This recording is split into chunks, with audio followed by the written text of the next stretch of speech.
guys, I hope सबैजना सन्चै हुनुहुन्छ होला। म पनि एकदम ठिक छु। अनि त्यहाँ पानी टेक्न सक्नुहुनेछ बाटो मोटर बाटो होइन हाइड्रोकलको लागि भन्नुभएको रहेछ। अनि त्यहाँ हाइड्रोकल निर्माणाधीन अवस्थामा छ, कन्टिन्यू त भइरहेको छ तर कहिले सकिन्छ थाहा छैन।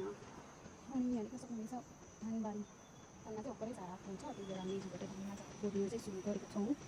अनि म चाहिँ अहिले घाँस काट्न आएको हो। यो बारीको काङ्गामा चाहिँ घाँस काट्नु पर्ने हुन्छ।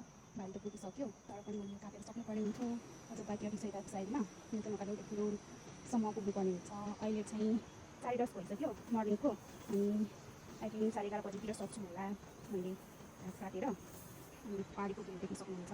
यहाँ चाहिँ मान्छेहरू घाँस काट्न जानुहुन्छ। अब यो साउन भदौतिर चाहिँ सबैजना टिपेर काट्न जानुहुन्छ।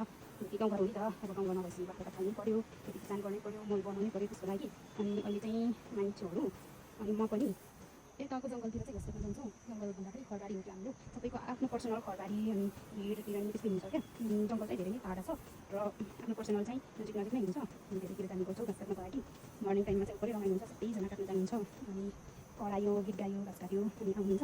आज चाहिँ म गएन। अनि यहाँ पारी टेक्न सक्नुहुन्छ रानी वन। अनि त्यो रानी वनको पहरा हो, त्यसमा चाहिँ शिलाजी टनी भिरमाहुरी पनि हुन्छ। त्यहाँ हुनुहुन्छ हाम्रो टनी।